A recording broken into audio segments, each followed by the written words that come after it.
Oi, gente. A gente vai começar agora com a nossa questão da quarentena, essa empatia que a gente está tendo entre nós, né, de poder fazer o nosso trabalho daqui para vocês aí em casa.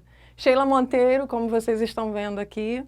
Semana passada a gente adiantou bastante o material de filosofia e hoje, nessa primeira aula, que será a primeira semana da gente nesse processo de quarentena e por conta do Covid-19, coronavírus, a gente vai trabalhar a sociologia. Então, durante toda essa semana, no meu horário de aula, a gente já vai estar lá discutindo sobre isso e vocês vão poder acompanhar essa aula.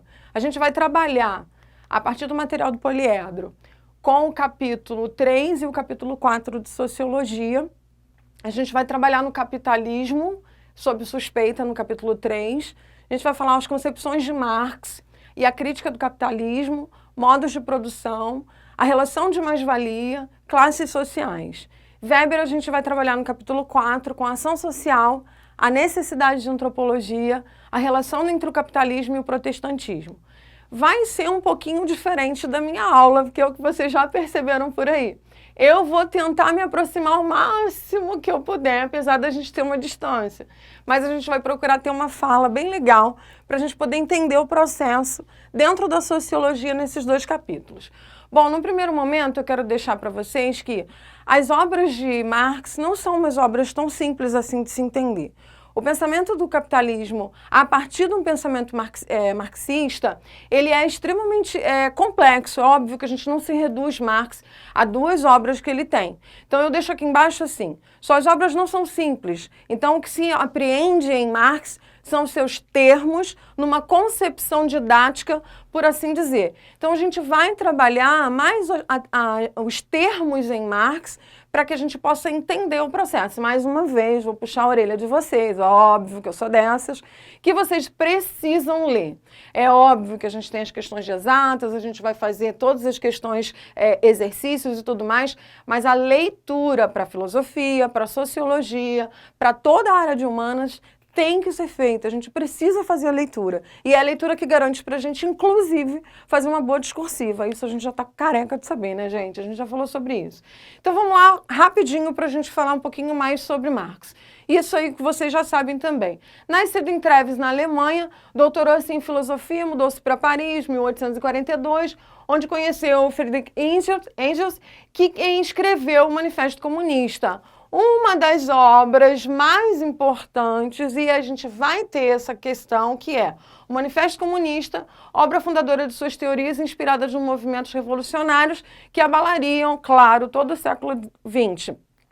Dentre outras obras e feitos, escreve o Capital. Outra obra, o Capital, extremamente importante. Bom, Marx vai datar aí de 1818 a 1883, que é o que a gente vai colocar essas questões. Bom, mais uma vez, as obras de Marx não são obras fáceis, mas o que a gente precisa para compreender, falar, e até para algumas pessoas falar assim, como você entende Marx? Você vai entender e compreender, numa concepção didática, as suas terminologias, os termos em Marx. Então a gente vai avançar um pouquinho. Gente, primeiro slide a gente vai encontrar, Sheila, onde eu encontro isso? Na minha Bíblia do Poliedro, óbvio, material do Poliedro, Sociologia, página 54 e página 55. O que a gente encontra? No primeiro momento a gente vai falar desse materialismo histórico e dialético.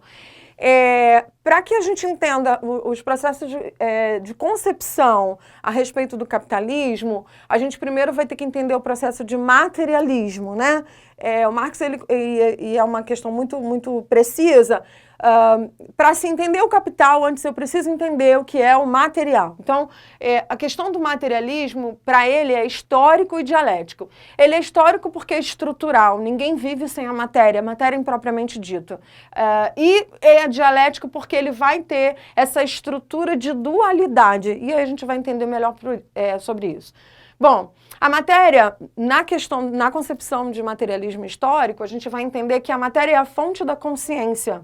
Ou seja, ela é o espírito humano, o espírito humano molda-se ao mundo material que o envolve. Então, eu não tenho como dissociar o humano, os seus desejos. O espírito humano que ele está falando é exatamente isso. O desejo de viver, o desejo de se manter, o desejo de sobrevivência, ele vem mesmo moldado, inclusive, para uma questão material. Essa é a ideia. As relações de produção formam a estrutura material e econômica de uma sociedade, dando o conceito de infraestrutura. Gente, dois termos muito importantes em Marx, a partir do materialismo histórico e dialético, é conceito de infraestrutura e conceito de superestrutura. São dois conceitos extremamente importantes. Volto aqui.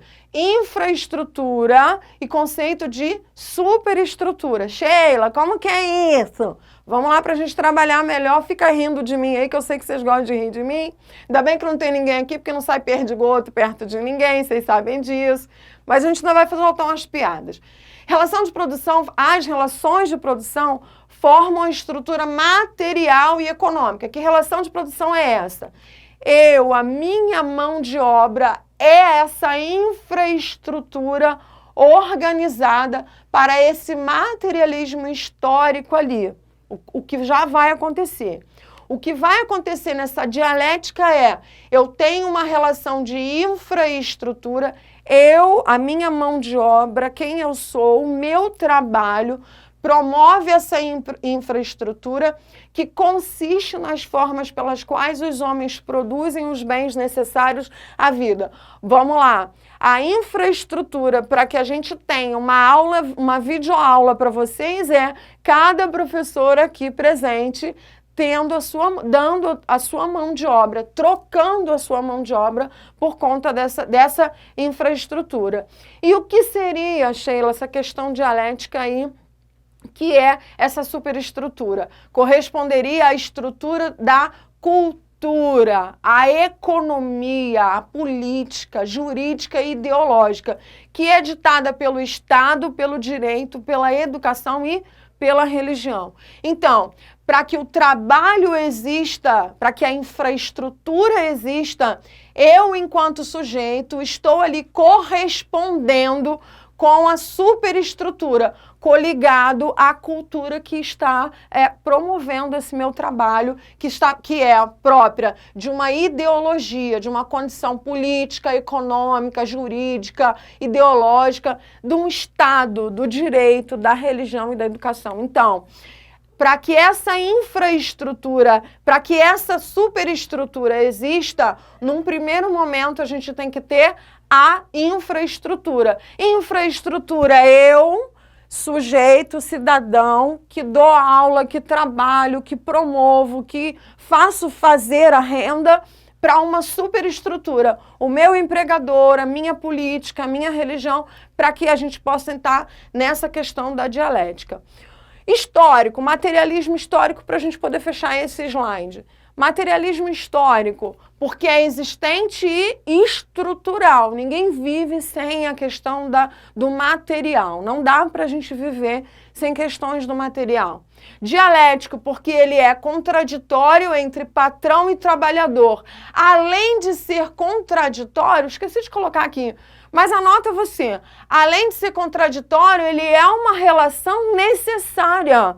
Há uma necessidade da relação patrão e empregado, proletariado e a mão de obra e o seu empregador.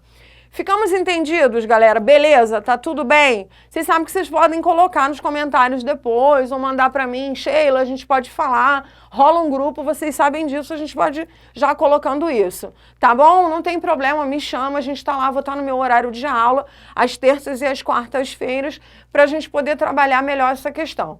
Beleza? Então a gente já entendeu o materialismo histórico e o materialismo dialético. A gente entendeu que ele é histórico porque ele existe e é estrutural, e a gente entendeu que ele é dialético porque ele é eu coloquei contraditório na questão de estrutura, tá? Na questão de como funciona.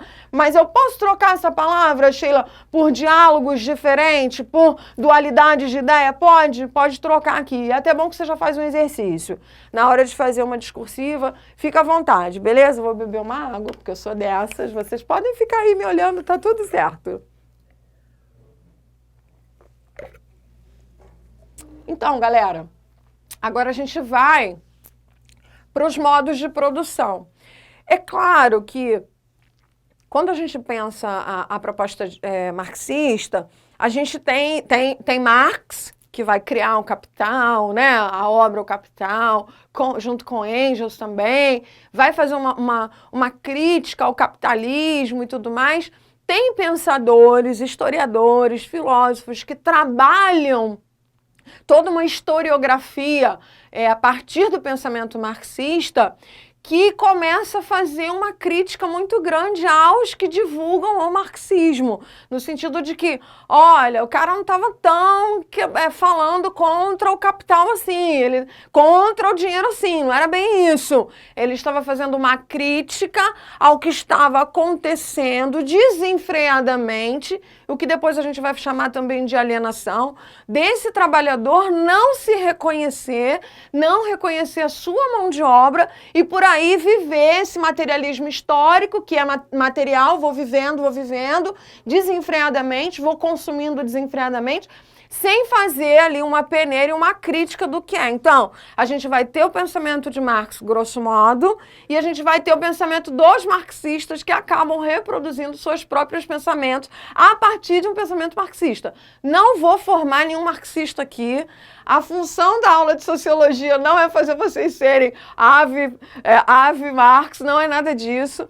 A questão é colocar terminologias em Marx, para que a gente possa entender. Lembra que eu falo sempre que no Enem, num caderno de humanas, quando abre o caderno eu tenho que ouvir o filósofo gritando no meu ouvido? Então, quando Marx vai falar da questão de modos de produção, quando a gente escuta falando sobre mais-valia, quando a gente costuma falar sobre materialismo histórico dialético, eu sei que quem gritou no meu ouvido foi o Marx. Então, esse é o bizu, para que a gente possa entender o processo, tanto da filosofia quanto da sociologia, que é o nosso tema agora. Então, vamos lá, gente. Para que a gente entenda toda essa produção, num primeiro momento, deixa eu só voltar aqui, tá? Rapidinho. Ele vai falar dos modos de produção, para que a gente possa entender até a chegada do capitalismo, como que funcionavam esses modos de produção. Marx vai falar isso, é histórico também, a gente viu isso tanto em história quanto em geopolítica, a gente entende isso também, que é os meios de produção primitiva. Que é o primeiro, né, os primeiros homens se uniam para manifestar as adversidades, para enfrentar, as adversidades e garantir, assim, a sua sobrevivência. Então, o primeiro modo de produção, né, que estava valendo naquele primeiro momento, era um modo de promoção denominado por nós primitivo, mas que fazia com que eles pudessem se organizar enquanto pessoas, se organizar enquanto aldeia, se organizar enquanto cidadãos ali, de certa forma, né, grosso modo para se dizer, mas eles enfrentavam ali as adversidades e garantiam o que todo mundo garante hoje, capitalistas e socialistas, que é o seu meio de sobrevivência. Ponto, essa é a ideia. Mas era primitivo, não tinha essa ordenança que a gente acha que é a ordenança hoje, já existia, mas existia ao modo primitivo, beleza? E aí a gente vai para o segundo, que é o modo escravista, de produção. Na produção primitiva, eles estão entre eles, nós homens estamos entre nós, nos organizando entre nós. Primeiro, sobrevivência e para enfrentar as adversidades. Então, a partir do momento em que eu me organizo, eu estou sobrevivendo e também eu produzo, sobrevivendo e garantindo, enfrentando as minhas adversidades e garantindo a minha sobrevivência. Foi, gente. Eu gostaria que vocês estivessem aqui, porque vocês sabem que vocês montam a minha aula, vocês oneiam a minha aula. Aí eu posso falar aqueles negocinhos, daquelas palavrinhas, que eu sei que eu não posso falar as palavrinhas tudo, né? Vocês sabem disso, maravilhoso. Então vamos lá, vamos parar de falar errado, que eu adoro falar essas coisas, tudo. Então vamos, gente. A segunda é o modo de produção escravista, que aí a gente já sabe, a gente já viu muito sobre isso. Os meios de produção, a produção em si e os escravos eram propriedades do dono, do senhor. E escravo, a gente sabe o que é, o que foi, a gente não vai discutir sobre isso aqui, mas era um meio de produção. Quem ganhava com isso? Somente o senhor. No meio de produção primitiva, estava tudo certo. Eles se organizam, mantêm a sobrevivência, enfrentam as adversidades, mas eram entre eles, eram entre nós, homens, e estava tudo certo. No meio de produção escravista, o meio de produção, a produção em si e os escravos, tudo era exatamente propriedade do dono, do senhor, beleza? O meio de produção asiático, ele é pautado por uma agricultura e uma manufatura, que estabelecia em si as aldeias autossuficientes, bem próximo desse meio de produção primitiva, de sustento e tal. Só que aqui a gente já tem o quê? A agricultura e a manufatura. Seguindo mais, a gente vai ver o próximo modo de produção, que é a produção feudal, que é a base da economia, era mantida sob o controle dos senhores de terras. Na produção feudal, o servo não vivia como um escravo, pois pagava uma série de tributos ao senhor feudal e à igreja. Bom, a crítica aqui é, eu não sou escravo, porque eu pago tributos, mas os meus tributos são extremamente altos. E eu pago tanto ao meu senhor, quanto à própria igreja. E é uma questão até mesmo da gênese bíblica, né? A partir da saída de Adão e Eva do paraíso, o homem vai comer e tal, do suor do seu trabalho e tudo mais. Enfim, tem-se também um pensamento ali, mas a gente vai falar sobre isso. Na questão capitalista, que é o modo de produção capitalista, que basicamente o capitalismo se mantém em duas formas antagônicas de subsistência, que é, ele vai se manter por conta da burguesia, que é o dono. Como é que funciona essa dialética, essa dualidade, essa necessidade, essa contraposição, mas que é uma contraposição necessária para o modo capitalista? Para isso, basicamente o capitalismo se mantém em duas formas antagônicas, né, que são contraditórias, de subsistência. A burguesia, que é o dono do capital, e o proletariado, o trabalhador, que trocam injustamente suas relações de necessidades para se manter. Então, eu tenho a burguesia e eu mantenho a burguesia a partir do proletariado, a partir desse trabalhador, que é essa relação lá no início que ele fala desse materialismo histórico e dialético da infraestrutura e da superestrutura. Beleza? Põe aí, me chama em box, a gente pode ver. Quando a gente voltar, que eu tô morrendo de saudade já de atender a aula, porque é bom demais, a gente vai poder também tirar bastante dúvida a respeito dessas e outras. Como eu falei no início, a gente vai trabalhar a partir de Marx. Bebo água, né? Vocês sabem que eu bebo água pra caramba, né? Não seria diferente aqui. Bom, a gente vai trabalhar a partir de Marx conceitos, e os conceitos é que são extremamente importantes. Se eu conseguir ficar atenta aos pensamentos, aos conceitos de Marx, aos conceitos dos filósofos, dos teóricos, fica muito mais fácil, mais uma vez, vou chover nesse molhado, vou dar um tiro no pé, sempre assim, meu Deus. Eu vou ouvir o que esse cara está falando comigo. Eu vou entender que quem gritou comigo no Enem foi o Marx. Quem fala sobre mais-valia? Marx. Então eu tenho uma noção disso, beleza? Então vamos lá. Qual página, Sheila? 5-8, delícias da minha vida, para não chamar das minhas praguinhas maravilhosas. Assistiram Malévola? Não assistam, é para assistir as aulas do Poliedro, por favor. Poliedro não, do Supermódulos. Olha eu falando, Poliedro é o material, sou dessa, não dá para editar, né, mas tá tudo certo. Vamos lá, gente. Todos os trabalhadores vendem sua força de trabalho aos seus empregadores. Sou dessas, tá rindo de mim, né? Todos os trabalhadores vendem sua força de trabalho aos seus empregadores, patrões, mas não se valem da maior parte do lucro dessa força de produção, pois ela é de seus empregadores, que é o dono do meio de produção. A relação de mais-valia, que é um pensamento crítico em Marx, ela está nessa relação de que quem paga meu salário, eu produzo para quem me mantém empregada. Mas quem me mantém empregada goza muito mais dos valores da minha produção do que eu mesma posso gozar com o valor do meu salário. Mais ou menos isso, galera, todo mundo entendeu. Então, a relação de mais-valia é eu não sei, eu não gozo, eu não tenho, eu não desfruto do quanto daquilo que eu produzi para o meu empregador. Essa é a relação de mais-valia. Então, todos os trabalhadores vendem as forças de trabalho. Todos nós vendemos forças de trabalho. Todos. Partimos desse princípio.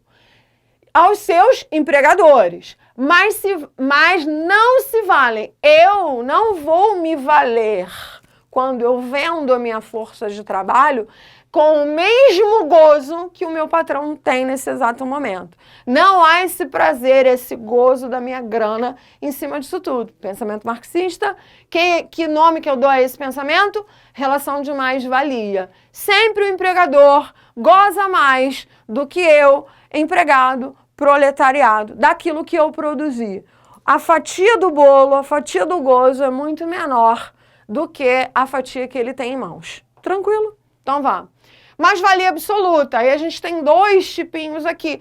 Alguns autores colocam mais-valia absoluta, mais-valia relativa. Outros autores não colocam. O material do poliedro, a gente trabalha com esse material aqui. Inclusive está na página 58. Então vamos lá. Quando eu falo de mais-valia absoluta, quando eu ouço mais-valia absoluta, eu estou falando que o que se obtém do lucro é aumentando a jornada de trabalho. Então, quando eu falo da questão da mais-valia, eu entendo que a maior fatia do bolo é dada, quando eu produzo, ela é dada a quem paga meu salário e eu produzo para ele, a maior fatia de lucro é dele. Quando eu entendo essa, grosso modo, que é a relação mais-valia. Na relação da mais-valia absoluta ele obtém lucro aumentando a minha jornada de trabalho. Aumentando a minha jornada de trabalho, automaticamente eu trabalho mais. Eu até tenho hora extra, show, a gente até vai ter hora extra. Mas nunca vai ser na mesma relação dos negócios. Sentiram, né? Eu estou tentando me policiar para não falar que é negócio. Mas é mais ou menos isso. Na mais-valia relativa, o patrão, o empregador, ele vai aplicar a tecnologia à produção para aumentar a produtividade. Óbvio, eu vou te dar ar-condicionado, eu vou te dar tecnologia, eu vou te dar meios para que... E aí, gente, eu tô falando de ar-condicionado porque eu tô aqui no ar-condicionado maravilhoso, tá gostoso pra caramba, tem uma aguinha gelada, o Jansen tá ali me olhando, rindo de mim, adoro, maravilhoso, né? Tem toda uma estrutura, né, vamos colocar, montada para esse estudo pra gente trabalhar, mas é isso, não é piada nem nada, isso é vida, capitalista é isso. Eu vendo, comprar o Virtidinho, fazer tudo, botar maquiagem, botar o perfume, que eu tô cheirosa pra caramba, não custou um sorriso. Então eu tenho que vender a minha mão de obra, eu tenho que trabalhar. Automaticamente é isso. Mas o gozo tá mal ou menos, né? Tá o negócio do gozo mal ou menos, mas na relação de mais-valia para o Marx, não é bem assim. O gozo é o gozo para um, o gozo para o outro. Ou seja, a condição de lucro para um é um, a condição de lucro para o outro é assim, o salário, né, do professor Raimundo, né, não muda muita coisa. Mas é isso, gente, é para que a gente entenda, não é aqui nenhuma crítica no sentido de escola A ou B ou C, mas é para que a gente entenda essa concepção de mais-valia a partir do pensamento marxista. Tá? E aí a gente vai rir, porque a gente é dessas que a gente ri. A mais-valia relativa, ela vai aplicar a tecnologia para viabilizar o meu trabalho, óbvio, esse ar-condicionado, essa luz maravilhosa e tudo mais. Para a tecnologia, a produção aumenta e aumenta a produtividade. Ótimo, a gente não parou, tá tudo certo. A gente só está usando algumas tecnologias para a gente aumentar a nossa produção. Mas é isso aí mesmo, tá? Essa é a relação que ele vai colocar. Marx tenta conscientizar o humano de que ele ganha menos do que ele produz. Isso, gente, é para o mundo inteiro, não é só a nível de Brasil. Hoje, quando a gente olha a questão capitalista, hoje, quando a gente olha uma concepção de materialismo histórico, se a gente for colocar a ideia de materialismo histórico num processo capitalista, não tem uma nação que todos estão perfeitamente ganhando bem, gozando de todas as coisas. Mesmo que a gente olhe para uma concepção socialista, não é assim. Mas é só a fala dele, a gente está aqui reproduzindo. Sheila, você é capitalista ou socialista? Eu gosto de gozar e ser feliz, tá bom para você? Se eu puder comprar, tá ótimo. Se eu não puder comprar, eu vou trabalhar um pouquinho mais e vou poder adquirir o que eu quero. Não queiram pensar o que eu sou, não é a hora. A hora é a gente entender a concepção dos caras, beleza? Então, o que eu sou, a gente deixa para um outro momento, tomando uma água gelada, né? Para não falar outra coisa, aí a gente vai feliz da vida. Bom, para essa conscientização, o que ele faz? O que ele faz nisso tudo? O que o Marx está propondo nisso tudo? Ele quer que se conscientize o humano, o trabalhador, o proletariado, se conscientize que ele não ganha tanto quanto ele produz. E aí o que ele vai fazer? Como que ele faz isso? Essa conscientização, o trabalhador precisa superar alguns desafios, tipo a alienação. O Marx ele vai dizer que a própria ideologia social, cultural, religiosa, que a gente vai ver depois ali no próximo capítulo com Weber, a própria ideologia cultural, estrutural, religiosa, o Estado, ele vai dando para a gente uma concepção de que tá tudo bem, é isso aí que a gente tem que fazer, eu vou acordar todos os dias de manhã e vou trabalhar. E, gente, não trabalha não para você ver se você come feijão com arroz. Tem que trabalhar, tá? É só uma... Bem-vindo à vida adulta. Tem que trabalhar. Ai, meu Deus! Pai e mãe paga hoje. Quando a gente cresce, né, Jânio? A gente tem que aprender a pagar boleto, a gente paga com a felicidade, mas tem que pagar. Bom, para essa conscientização, o trabalhador precisa superar alguns desafios. Existem desafios que são estruturados em nós pela ideologia, pela política, pela religião, tá introjetado na gente. Um desses desafios, ele vai chamar de alienação. Olha os termos aí. A gente já falou de materialismo histórico, materialismo histórico dialético, a gente falou dos modos de produção, a gente falou da relação de mais-valia. Próximo termo em Marx. Próximo termo em Marx, alienação. Essa alienação está muito próxima ao reconhecimento da relação de mais-valia. Está muito próximo a isso. Por quê? Essa alienação é a não consciência deste trabalhador que é capital. Olha que fantástico. Ai, quase que sai. Vocês podem repetir aí, se o pai e a mãe não estiver vendo. Mas se tiver, fala que foi a tia Sheila. Olha que fantástico. Alienação é a não consciência deste trabalhador que é capital material de infraestrutura servindo a superestrutura. Lembra que eu falei?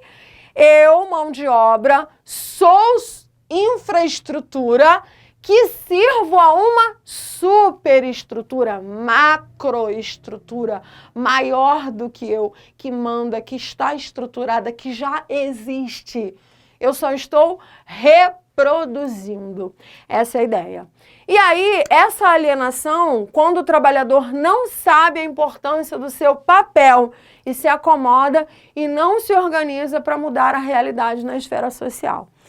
É claro que vocês estão se organizando para passar no Enem, para passar na UERJ, para ir para a faculdade. É óbvio que a gente precisa passar por esse momento, por isso que eu estou falando, ouçam o que esses caras estão gritando, que os teóricos estão gritando.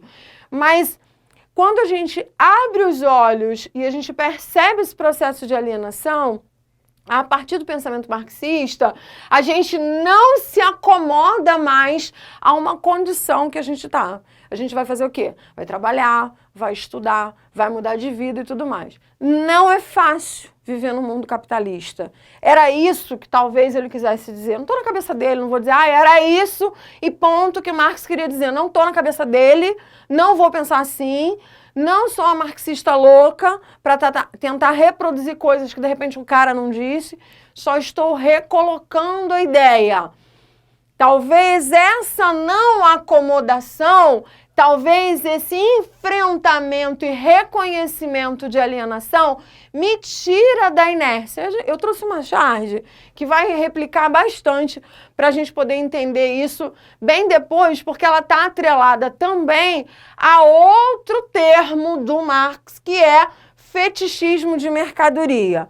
Bom, eu vou procurar entender que eu preciso mudar essa relação de mais-valia.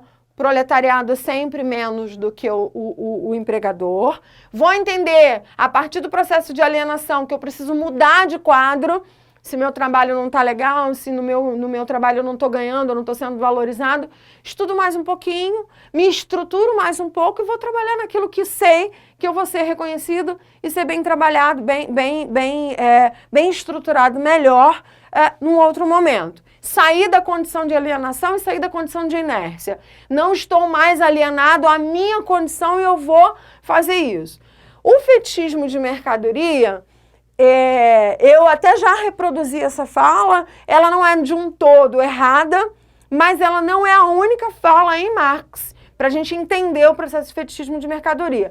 Num primeiro momento, a palavra fetiche, vocês gostam, né? Vocês tinham que estar aqui para a gente falar do fetiche, do desejo, do tesão, maravilha. A questão do fetiche, ele lembra a questão da palavra desejo, que é metafísico, o meu desejo. O ato de desejar, o desejo desejante é metafísico, ó, fora da minha física, fora daquilo que eu posso tocar. Ele está dentro do sujeito. Eu materializo o meu desejo. Eu quero um iPhone, eu quero um bolo de chocolate, sei lá, eu quero fazer uma cirurgia plástica, eu quero botar bumbum. Depende, independe. Mas o fetiche, ele é desejo, ele é metafísico. Mas isso não é só uma fala para se entender o fetichismo de mercadoria a partir do pensamento marxista. É óbvio que é o desejo pela mercadoria, é o desejo pela... Mas não é só isso. É o processo de eu ignorar. A ideia, é o ato, não é o processo. É o ato que eu tenho de ignorar quais foram os processos e etapas daquela minha mercadoria chegar até a minha mão. Sheila, explica isso para mim melhor. Vamos lá. Lembra da Nike ou da Nike? Lembra que o povo fala da Nike, da Nike? É uma marca, né? E durante muito tempo, anos 90, a gente ouviu falar, e foi a mídia inteira em cima dela, né, da empresa, porque trabalhava com um processo escravo totalmente. E a galera ignorou isso e comprou. Eu até entendo, porque é uma das melhores marcas de tênis, né, para se usar. E esse é o pensamento a partir do fetichismo de mercadoria. Claro que o fetiche é comprar por desejo, óbvio. Tem gente que compra e ainda tem coisa na etiqueta, guardada dentro do closet, tá? Tem, vou confessar. Sou normal, faço xixi e cocô. Compra e ainda tem coisa dentro da etiqueta, tá tudo selado dentro do guarda-roupa na etiqueta. Mas esse fetichismo de mercadoria não se limita apenas ao desejo, ao gozo de ter alguma coisa, mas eu ignorar o processo, ignorar as etapas pelas quais a minha mercadoria passou para estar nas minhas mãos. É trabalho escravo? É uma empresa que não tem hoje uma preocupação com o meio ambiente? E aí a gente vai falar em produtos de beleza, as meninas que estão fazendo a transição para o cabelo, tem linhas que não estão utilizando animais e tal. São N formas de se pensar. Aliás, quando a gente atrela esse tipo de pensamento, de fetiche de mercadoria, ao pensamento de humanização, a gente pode até ter uma discursiva sobre isso. falar sobre esse tipo de pensamento, né? Empresas que têm um comprometimento com o social, empresas que têm um comprometimento com a questão de saúde, com a questão de um todo. Bom, fetichismo de mercadoria, a partir do pensamento marxista, sim, é a questão de comprar desenfreadamente, mas não para sobre isso. É uma observação a partir de eu ignorei, eu apartei, eu joguei de lado essa condição de quais foram as etapas que essa minha mercadoria passou para estar em minhas mãos. Bom, vamos lá. Mais do que o desejo pelo consumo, o fetichismo de mercadoria está ligado ao desejo pelo objeto, mesmo ignorando as etapas de produção. Chovendo no molhado, né, gente? Acabei de falar sobre isso. Visto que as empresas se escravizam, empresas que escravizam seus empregados nas etapas de produção com exaustivas horas de trabalho e afins. Coloquei exaustivas horas de trabalho, replicando ali a própria fala do material que a gente está utilizando como cabedal teórico e acadêmico. Mas a gente é muito mais visto, a gente vê que tem inúmeros posicionamentos. A galera que é de biologia, então, fica para morrer quando vê os animais sendo sacrificados para chegar lá um produto lindo, maravilhoso para se colocar no cabelo. Mais ou menos isso também. Segundo Marx, o capitalismo industrial, ele vai impulsionar o processo de alienação do trabalho e levou também ao fetichismo de mercadoria. Então, o capitalismo industrial, ele vai impulsionar. Se antes a gente tinha uma produção de manufatura artesanal, bonitinha, organizada, numa série até um pouco que dê para se organizar, se contabilizar, limitada, no capitalismo industrial, eu vou impulsionar a economia. Óbvio, muita gente enriqueceu também, como às custas de muitas outras pessoas. E automaticamente o próprio capitalismo industrial, ele vai fazer o quê? Ele vai impulsionar o processo de alienação. Eu vou estar alienado ao quanto eu trabalho e ao quanto o meu empregador ganha em cima de mim, que é essa relação de mais-valia, e eu também vou estar alienado, esse outro processo de alienação, eu também vou estar alienado ao que é o meu produto final. Gente, vocês lembram, não sei se vocês já viram, já falei muito sobre isso, Tempos Modernos de Chaplin, você viu, Jansen? Né? Tem uma cena do filme que eu acho assim, não fala uma palavra, aquele filme, que é filme de cinema mudo, e ele tá ali, né, apertando o parafuso, em algum momento ele é uma engrenagem ali, naquela engrenagem toda que é a fábrica, né? Num dado momento ele vai para um determinado lugar e ele acaba entrando na engrenagem e ele sente exatamente, né, ele roda ali e ele sente essa engrenagem e ele vai para a rua, né, convidado a se retirar da fábrica, ele vai para a rua. E ele sai a ver uma mulher com os seios grandes, né, com um vestido de bolas, mais ou menos assim, e ele dando a querer apertar, porque ele achava que aquilo também era um parafuso, ele já estava condicionado àquela condição, àquela situação, perdão, condicionado à condição ou redundância, condicionado àquela situação. Segundo Marx, impulsionou a alienação do trabalho que levou ao fetichismo de mercadoria e que leva a um processo de alienação de que eu nem sei que cargas d'água, que tipo de porra é essa de parafuso, caralho de parafuso é esse que eu tô apertando, que porra é essa que eu vou fazer no final do meu trabalho? Eu não vou ter nem condição de ter um carro desse, cara. Eu vou trabalhar numa montadora, vou apertar o parafuso, o cara vai comprar toda a tecnologia para mim, para eu testar se entra água, se não entra. Tava vendo aquele programa de manhã Natal da Globo, na Globasta, né? Do carro. Aí os carros mais fodas, né? Os carros mais maravilhosos e tal. Aí tem todo um check-up de água para ver se vai entrar água, se não vai.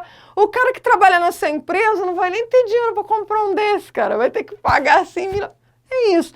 E ele, no passado, nesse capitalismo industrial, que vai impulsionar e vai gerar essa alienação, o cara aperta parafuso, o tempo que ele trabalhou, no final da vida dele, ele desconhece. Cadê que ele apertou parafuso o tempo inteiro? Não sabe para onde foi parar um caralho de parafuso, né? Mas tudo bem. Bom, e aí a gente vai entender. Eu não sei como é que funciona, eu tô derrubando os troços tudo, que eu sou dessa que eu já derrubo as porra toda. Já soltei aqui, agora não era mais pra soltar, soltei. Vou me aposentar amanhã. E sabe o que eu vou fazer? Andar até o final desta linha de montagem para descobrir o que eu estou fazendo há 30 anos. Eu vou rir para não chorar. Eu acho que eu fiquei até nervosa, foi por isso que eu falei palavrinhos. Eu trabalho o tempo todo e eu não sei o que essa esteira da vida, onde essa esteira da vida vai me levar. Se ela vai me levar a ter um AVC, se ela vai me levar, que tipo de parafuso que eu andei apertando durante 30 anos e se eu tive gozo nessa vida para isso. Eu acho que eu consigo fazer uma leitura mais psicanalítica em Marx do que marxista propriamente dita, né? Eu acho que mais do que pensar, agora é a Sheila filósofa, é a Sheila socióloga, é a Sheila psicanalista falando, é a mulher Sheila falando, talvez nem a professora, é a mulher Sheila falando.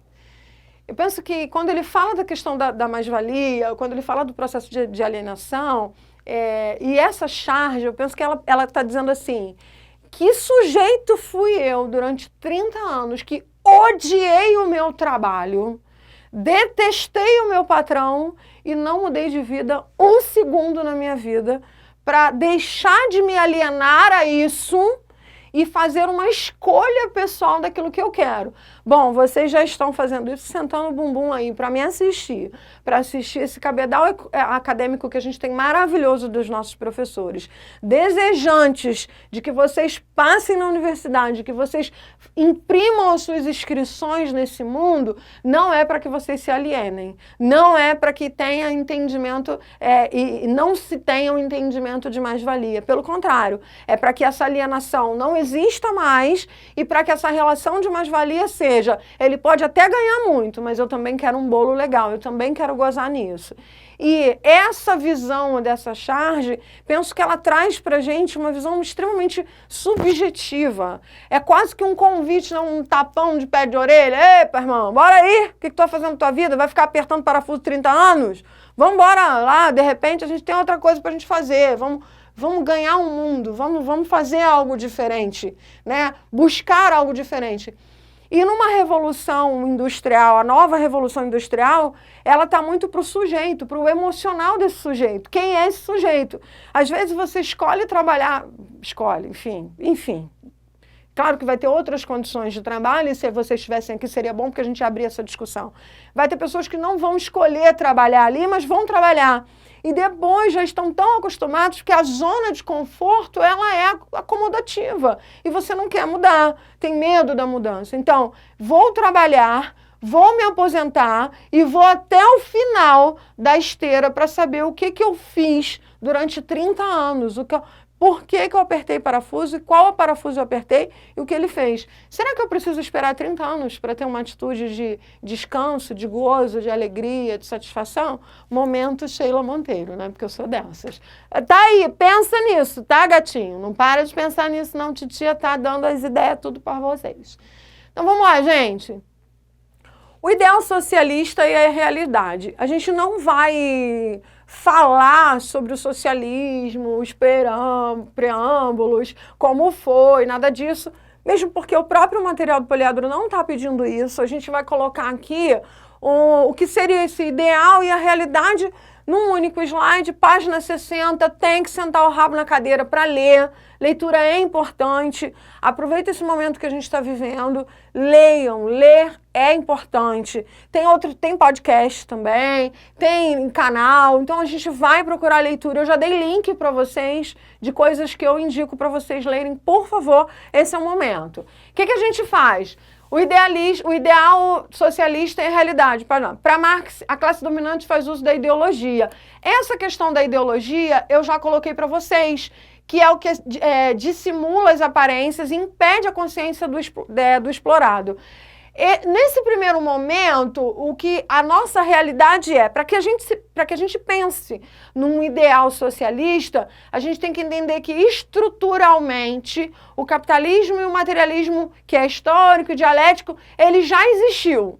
Então ele já está introjetado em nós por meio de uma ideologia. A gente já sabe que tem que acordar às 5 da manhã, a gente já sabe que tem que trabalhar, tem que estudar e tem que fazer. Não estou fazendo crítica a quem trabalha. Se eu tiver que fazer crítica, quem é vagabundo que não gosta de trabalhar, tá, gente? Pelo amor de Deus.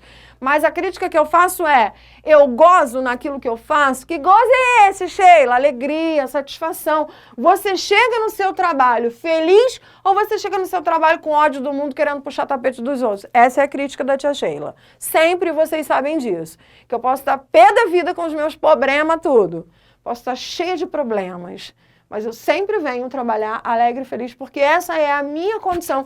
Eu escolhi, eu tenho tesão em dar aula, vocês sabem disso. A gente está aqui para isso. Então a condição, eu não quero falar de mim, vamos falar disso aqui.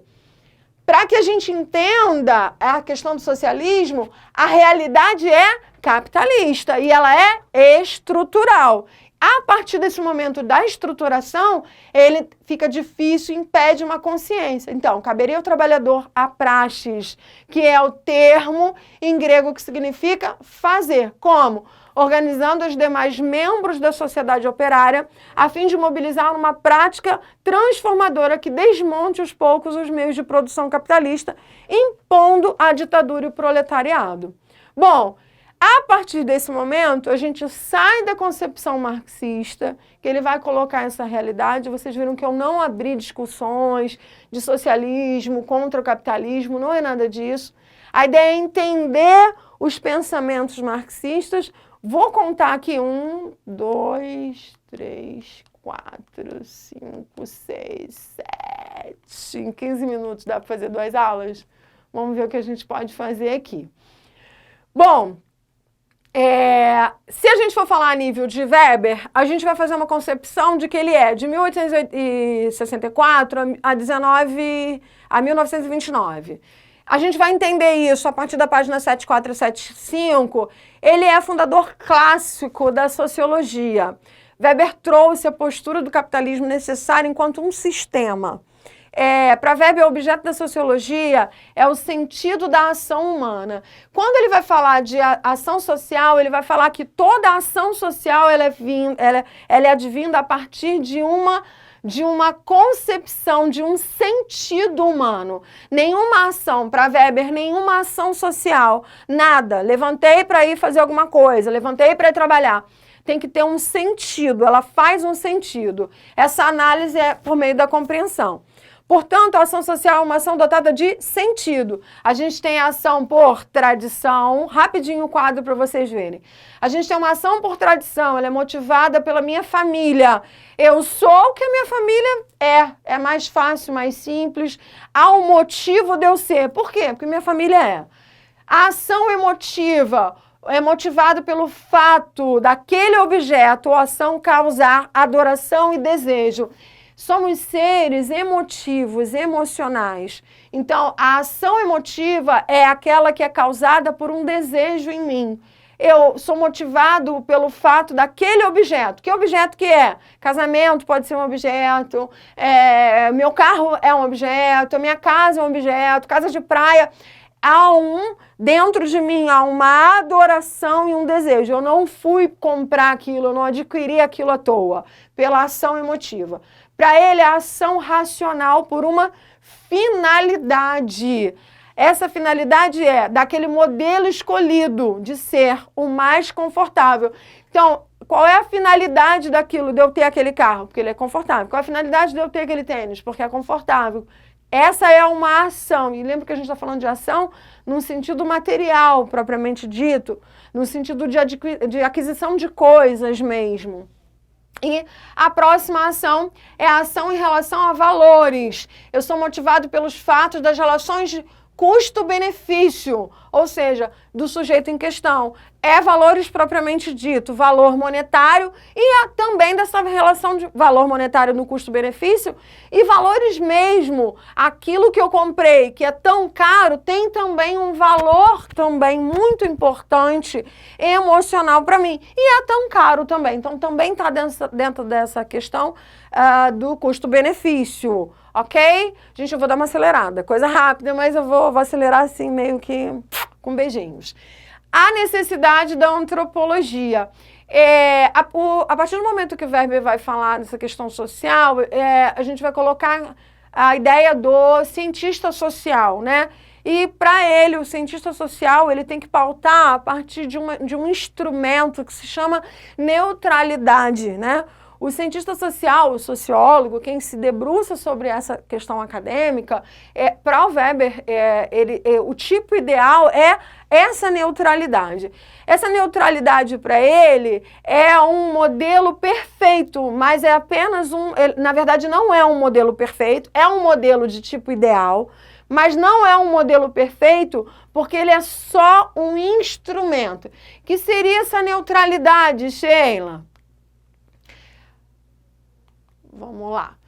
Trata-se de uma construção abstrata a partir de casos particulares já vividos por uma sociedade que permitiria observar afinidades e diferenças entre o que já foi estudado em algum momento ou que se quer comprovar. O que eu faço? Eu tenho um olhar sobre um estudo social específico e eu, outsider, de fora, faço um olhar neutro daquilo. Daqui a alguns anos, a gente vai precisar, se por acaso a gente tiver outro surto de Covid-19, a gente não pode se basear apenas pelo que a gente está vivendo agora socialmente. A gente precisa olhar, observar isso, mas também ter um olhar neutro, porque daqui a alguns anos, 10 anos, o que for, a gente vai ter a pauta do que aconteceu a partir do Covid-19, como a população se organizou, como ela tem se organizado, mas isso não pode ser parâmetro é assim que se define, porque senão nós não estaríamos dentro desse tipo ideal que seria a neutralidade do cientista social. Para ele, não é um modelo perfeito, que querendo ou não, a gente sempre vai fazer uma crítica pessoal a alguma forma de pensamento, acontecimento, historicidade. Mas é um tipo de instrumento de análise. Tenta fazer uma crítica sendo o mais neutro possível. Mais ou menos isso. Vamos avançar? O pensamento weberiano também, ele vai trazer o Estado no contexto da política como vocação, afirmar que é preciso conceber o Estado contemporâneo como uma comunidade humana que nos limita de um determinado território, nos limites de um determinado território. Reivindica com sucesso para si próprio o monopólio legítimo da violência física. Estado no centro, controle de força, domínio sobre um território e burocracia. Condição estrutural que vai fazer o quê? Monopólio. Weber reivindica com sucesso para si próprio quem? O Estado legítimo, o monopólio legítimo da violência. A partir desse monopólio legítimo da violência, Weber vai falar que existem os tipos de dominação. Tradicional, carismática, dominação legal, já está no final. Os tipos de dominação. A tradicional, ela é exercida de forma contínua, que a população estaria acostumada a obedecer. Eu já sei que eu tenho que obedecer a ordens. Um tipo de dominação tradicional, que não sei se caberia aqui, mas é mais ou menos, tomara que depois a gente tenha tempo para a gente discutir mais sobre isso, a gente obedece, né? A dominação tradicional, a gente está acostumado a obedecer, é normal, tal, beleza. Por exemplo, há uns 10 anos atrás, a gente poderia fumar em qualquer lugar. Hoje a gente sabe que a gente não pode fumar em qualquer lugar, então a gente é uma dominação, tradicional no sentido de que apesar de ser nova, vigente, mas a gente não precisa mais ter aquela coisa de falar para qualquer pessoa que vá acender um cigarro em qualquer lugar, porque ela já sabe que ela obedece, já está acostumada a obedecer. Vamos trazer isso desde o início. A gente obedece pai e mãe, independente de idade e tudo mais, os mais velhos, educadamente, a gente já tem essa preocupação. Dominação carismática, a população admite um líder, né? Admite um líder. Geralmente esse líder, não importa qual lado que ele seja, se ele é o lado da frente, se ele é o lado de trás, se ele é da esquerda, se ele é da direita, não importa se ele é Lula livre ou se ele faz arminha, não importa. Se ele é carismático para o grupo que ele está sendo carismático. Me faça entendida? Então, a partir disso, a população admite um líder, por exercer nele qualidades excepcionais para resolver todos os problemas, tudo da sociedade. Ele é carismático para isso. Pode não ser para mim, mas para você pode ser, entendeu? Cada um vai decidir o seu líder carismático. E a dominação legal, a mesma que predomina em nossos dias democráticos, né, no nosso país, que se apoiam em leis estabelecidas com a participação da sociedade. Para Weber, a legitimidade da sustentação ao governo dentro de um Estado. E hoje a preocupação vigente é com o abuso de poder. Logo, se eu estou no poder e eu sou ou carismático, ou instituído, ou legal, eu posso abusar do meu poder, não é verdade? Então há mais uma crítica. Bom, a relação do capitalismo e o protestantismo, eu vou rapidinho pautar aqui, porque já está sinalizando para mim. O Weber vai fazer uma obra que se chama Ética Protestante e o Espírito do Capitalismo. Rapidinho ele vai dizer que, a partir de uma ética dos calvinistas, os protestantes eram convidados, né, a partir do pensamento calvinista, os protestantes eram convidados a organizar a sua salvação, crendo na sua salvação e tal, querendo esse reino, querendo essa salvação, logo eles trabalhavam e se isentavam de gastar em bebidas, jogos e tudo mais. Automaticamente, esse espírito protestantista avançou ao espírito capitalista. Foi o que deu o parâmetro. Diferente de Marx, que Marx vai dizer assim, não, o espírito capitalista existe, o capitalista existe, o capitalismo existe por uma questão de instrumental, materialismo histórico instrumental, porque o proletariado é sempre explorado. O Weber vai dizer, não, olha só, a partir da ética protestante, o espírito do capitalismo, aumenta-se essa ideia e as pessoas vão ficando mais ricas e tudo mais. E aí ele vai escrever a sua obra Ética Protestante. Aqui depois vocês vão ler com calma, em sala a gente pode discutir um pouquinho mais sobre isso, porque a gente já está finalizando aqui. E a gente vai finalizar o último slide aqui com a ideia do como que a gente funciona a partir da antropologia. A antropologia, a gente vai olhar a partir do evolucionismo, o funcionalismo e o estruturalismo. A gente vai falar mais sobre isso em breve. Eu quero muito discutir isso com vocês em breve, para a gente poder falar mais sobre isso. O evolucionismo, ele vai se ater na corrente das culturas que passam pelos mesmos estados evolutivos e vai ter uma visão muito etnocêntrica de que ou todo mundo é igual ou o que é diferente é menos privilegiado, se ele está numa cadeia de evolução melhor do que o outro.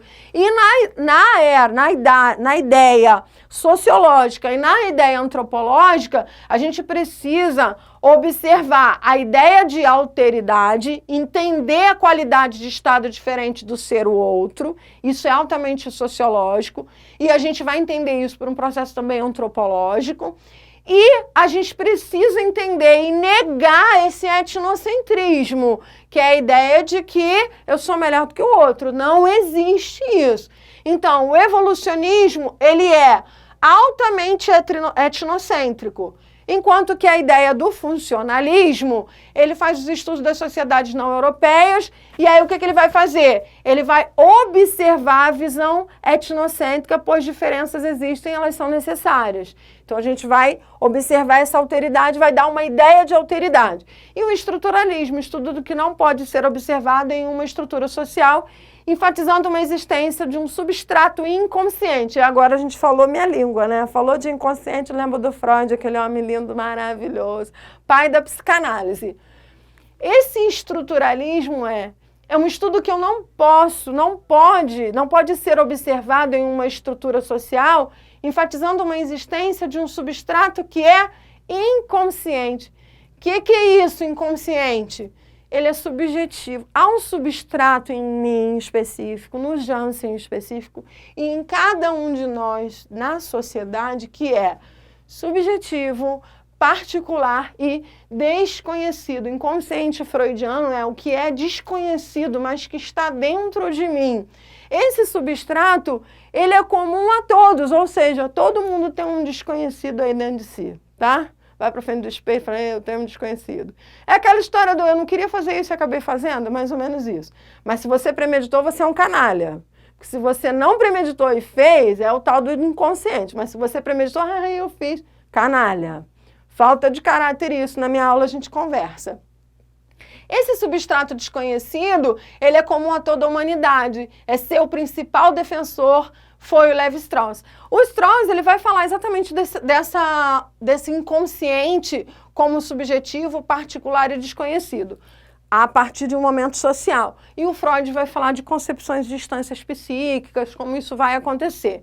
Gente, acabou a minha aula, mas eu quero que vocês assistam a próxima aula e obrigatoriamente coloque o seu nominho lá. Eu, põe o nome e diz eu lá nos comentários, tá?